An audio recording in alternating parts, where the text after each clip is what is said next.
ranking the top 5 best mobility items ever. At number 5, we have the Nimbus Cloud. Not only is it awesome to feel like a Super Saiyan, but to be able to reposition or fly away immediately is so valuable. Following up at number 4, we have the Hammer. Nothing will ever be as scary as hearing a squad on these things rolling up on you. And to be honest, maybe the most unique item ever in Fortnite. Next at number 3, we have the Nitro Fists. When you're ripping through the skies with these things, you genuinely feel like a superhero. And no other item has allowed you to reposition or deliver damage like these have. Hit that sub button. And number 2 is the Porter Rift. I think we've all shared that feeling of relief when you're about to die and you just pull this out and boom, get out of jail free card. And the best mobility item ever is the Spider-Man web shooters. Nothing matches that vibe of just web shooting across the map, listening to some of your favorite music. Damn, those chapter 3 vibes, immaculate. Ranking the top 5 worst mobility items ever. At number 5, we have the Icy Grappler. The amount of times I've used these things and flown off a cliff and died to fall damage is the main reason I look like this. Next, at number 4 is the Jetpack. I mean, yeah, sure, cool, you can float around, look really awesome, but then you run out of gas and die to fall damage. Following up at number 3 is the Rocket Ramp. These would have been awesome had the twin mags not been in the game, making you a sitting duck even though you're flying. Hit that sub button. At number 2, we have the Icarus wings. More like the Icky wings. Slow, restrictive, easy to target. I no joke picked these up less than 10 times in all of season 2. And finally, the worst mobility item ever is the Predator camo. This is hands down the biggest letdown for a collab ever. In fact, this might have been Epic's very first miss on a collab. Ain't no way bro conquered the galaxy with these things. Ranking the top 5 best shotguns all time for zero build. At number 5, we have the Frenzy, or I'd like to call it the Noob Shotty. Pretty much the exact same concept as the Drum Shotty, created so that new people can play this game and stand a chance against all the sweats. I get it,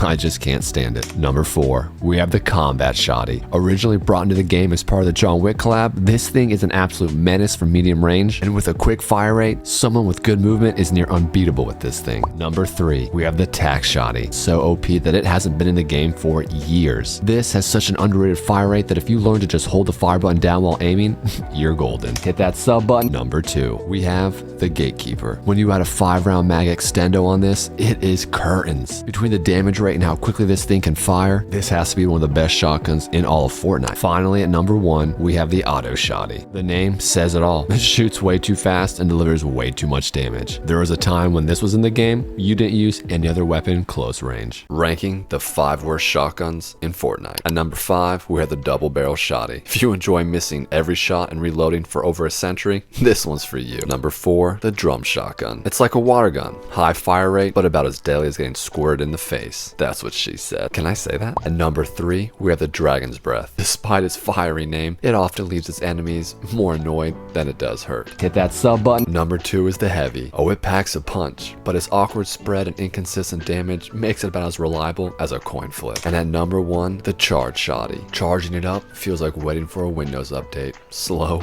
and painful. If you're looking for a squad to play with, hit the Discord in the description. As always, hit that sub button and turn on notifications. Remember, go out there and do something great.